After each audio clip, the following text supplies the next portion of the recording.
ಗಡಿ ಜಿಲ್ಲೆ ಚಾಮರಾಜನಗರದಲ್ಲಿ ಒಂದೇ ದಿನ 3 ದೇವಸ್ಥಾನಗಳಿಗೆ ಕಳ್ಳತನ ಆಗಿದೆ. ಅಮಚವಾಡಿ ಮತ್ತು ಹೊನ್ನಳ್ಳಿ ಗ್ರಾಮದ ದೇಗುಲಗಳಿಗೆ ಕಳ್ಳರು ಕನ್ನ ಹಾಕಿದ್ದಾರೆ. 3 ದೇವಸ್ಥಾನಗಳ ಬಾಗಿಲು ಒಡೆದು ಒಳನುಗ್ಗಿರೋ ಖದೀಮರು ಹುಂಡಿಯಲ್ಲಿದ್ದ ಹಣ ಕದ್ದೊಯ್ದಿದ್ದಾರೆ. ತಮಿಳುನಾಡು ಮೂಲದ ಕಳ್ಳರು ಈ ಕೃತ್ಯ ನಡೆಸಿರುವ ಶಂಕೆ ಇದೆ.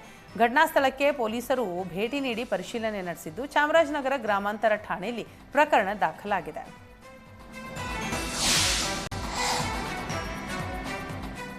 ಮಹಾರಾಷ್ಟ್ರದ ಪ್ರಸಿದ್ಧ ಪಂಢರಪುರ ವಿಠ್ಠಲ ದೇವಸ್ಥಾನಕ್ಕೆ ತೆರಳುತ್ತಾ ಇದ್ದ ಯಾತ್ರಿಕರ ಮೇಲೆ ಕಾರು ಹರಿದಿದೆ. ಹಿಡಕಲ್ ಗ್ರಾಮದಿಂದ ಪಾದಯಾತ್ರೆ ಹೊರಟಿದ್ದಂತಹ ಭಕ್ತರ ಮೇಲೆ ಕಾರು ಹರಿದಿದ್ದು 5 ಗಂಭೀರ ಗಾಯ ಆಗಿದೆ. ಬೆಳಗಾವಿ ಜಿಲ್ಲೆ ರಾಯಭಾಗ ತಾಲೂಕಿನ ಹಾರೂಗೇರಿ ಕ್ರಾಸ್ ಬಳಿ ಘಟನೆ ನಡೆದಿದೆ. ಗಾಯಾಳುಗಳನ್ನ ಹಾರೂಗೇರಿ ಪಟ್ಟಣದ ಖಾಸಗಿ ಆಸ್ಪತ್ರೆಗೆ ಸೇರಿಸಿ ಪ್ರಾಥಮಿಕ ಚಿಕಿತ್ಸೆ ಕೊಡಿಸಲಾಗಿದ್ದು ಇಬ್ಬರ ಸ್ಥಿತಿ ಚಿಂತಾಜನಕವಾಗಿದೆ. ಹೆಚ್ಚಿನ ಚಿಕಿತ್ಸೆಗಾಗಿ ಬೆಳಗಾವಿ ಜಿಲ್ಲಾಸ್ಪತ್ರೆಗೆ ರವಾನಿಸಲಾಗಿದ್ದು ಘಟನಾ ಸ್ಥಳಕ್ಕೆ ಪೊಲೀಸರು ಭೇಟಿ ಕೊಟ್ಟು ಪರಿಶೀಲನೆ ನಡೆಸಿದ್ದು ಹಾರೂಗೇರಿ ಪೊಲೀಸ್ ಠಾಣೆಯಲ್ಲಿ ಈ ಸಂಬಂಧ ಪ್ರಕರಣ ಕೂಡ ದಾಖಲಾಗಿದೆ.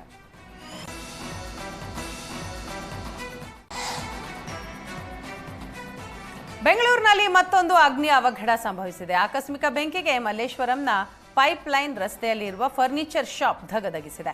ರಾತ್ರಿ 2:30 ಸುಮಾರಿಗೆ ಅಂಗಡಿಗೆ ಬೆಂಕಿ ಹೊತ್ಕೊಂಡಿದೆ. ಪರಿಣಾಮ 5 ಕೋಟಿ ಮೌಲ್ಯದ ವಸ್ತುಗಳು ಬೆಂಕಿಗೆ ಆಹುತಿಯಾಗಿವೆ. ಅಕ್ಕಪಕ್ಕದ ಅಪಾರ್ಟ್ಮೆಂಟ್ನ ಮನೆಗಳಿಗೂ ಕೂಡ ಹಾನಿಯಾಗಿದೆ. ಅಗ್ನಿ ಅವಘಡದ ವೇಳೆ ಅಂಗಡಿ ಒಳಗಡೆ ಸುಮಾರು 10 ಜನ ಕೆಲಸಗಾರರು ಮಲಗಿದ್ರು. ಅಕ್ಕಪಕ್ಕದ ನಿವಾಸಿಗಳು ಅವರನ್ನ ಎಚ್ಚರಿಸಿದ್ದಾರೆ. ಗೋದಾಮಿನಲ್ಲಿ ಸೊಳ್ಳೆ ನಾಶಕ್ಕಾಗಿ ಕಾರ್ಮಿಕರು ಫರ್ನಿಚರ್ ವೇಸ್ಟ್ಗೆ ಬೆಂಕಿ ಹಚ್ಚಿದ್ರು. ಇದೇ ಕಾರಣದಿಂದ ಅಗ್ನಿ ಅವಘಡ ಆಗಿದೆ ಅಂತ ಸ್ಥಳೀಯರು ಹೇಳಿದ್ದಾರೆ.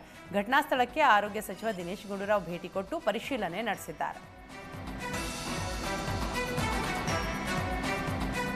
ಮಳೆಯಿಂದ ಸಾರಿಗೆ ಬಸ್ ಸ್ಕಿಡ್ ಆಗಿ ಪಲ್ಟಿ ಹೊಡೆದಿದೆ. ರಾಯಚೂರು ತಾಲೂಕಿನ ಹುಣಸೆಹೂಡ ಗ್ರಾಮದ ಬಳಿ ಅಪಘಾತ ಆಗಿದೆ. ರಾಯಚೂರಿನಿಂದ ಮಾನ್ವಿ ಮಾರ್ಗದ ಮೂಲಕ ದಾವಣಗೆರೆಗೆ ತೆರಳುತ್ತಾ ಇದ್ದ ಸಾರಿಗೆ ಬಸ್ ಪಲ್ಟಿಯಾಗಿದೆ. ಬಸ್ನಲ್ಲಿದ್ದ ಹಲವರು ಪ್ರಯಾಣಿಕರಿಗೆ ಗಾಯ ಆಗಿದ್ದು ಒಬ್ಬನ ಸ್ಥಿತಿ ಚಿಂತಾಜನಕವಾಗಿದೆ. ಇನ್ನು ಬಸ್ನಲ್ಲಿ ಸಿಲುಕಿ ಒದ್ದಾಡ್ತಾ ಇದ್ದ ಪ್ರಯಾಣಿಕರನ್ನ ಸ್ಥಳೀಯರು ಮತ್ತು ಅಗ್ನಿಶಾಮಕ ದಳ ಸಿಬ್ಬಂದಿ ರಕ್ಷಿಸಿದ್ದಾರೆ. ಹುಕ್ಕೇರಿ ವಿದ್ಯುತ್ ಸಹಕಾರಿ ಸಂಘದ ಚುನಾವಣೆಯ ಮೇಲೆ ಜಾರಕಿಹೊಳಿ ಬ್ರದರ್ಸ್ ಕಣ್ಣಿಟ್ಟಿದ್ದಾರೆ. ಚುನಾವಣೆ ಸನಿಹಕ್ಕೆ ಬರ್ತಾ ಇದ್ದಂತೆ ಹುಕ್ಕೇರಿ ಮತಕ್ಷೇತ್ರಕ್ಕೆ ಸಚಿವ ಸತೀಶ್ ಜಾರಕಿಹೊಳಿ ಬಂಪರ್ ಕೊಡುಗೆ ಕೊಟ್ಟಿದ್ದಾರೆ. ಲೋಕೋಪಯೋಗಿ ಇಲಾಖೆ ಸೇರಿದಂತೆ ವಿವಿಧ ಇಲಾಖೆಗಳಿಂದ ಹುಕ್ಕೇರಿ ಮತಕ್ಷೇತ್ರಕ್ಕೆ 25 ಕೋಟಿ ರೂಪಾಯಿ ಅನುದಾನ ಮಂಜೂರು ಮಾಡಿಸಿದ್ದಾರೆ. ಸಿಸಿ ರಸ್ತೆ, ಸಮುದಾಯ ಭವನ ಸೇರಿದಂತೆ ವಿವಿಧ ಕಾಮಗಾರಿಗಳಿಗೆ ಹಣ ಬಿಡುಗಡೆ ಮಾಡಲಾಗಿದೆ.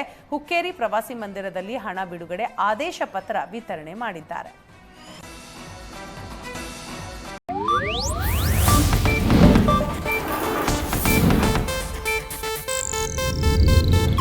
ಇದು ಏಷ್ಯಾನೆಟ್ ನ್ಯೂಸ್ ನೆಟ್ವರ್ಕ್ ಪ್ರಸ್ತುತಿ.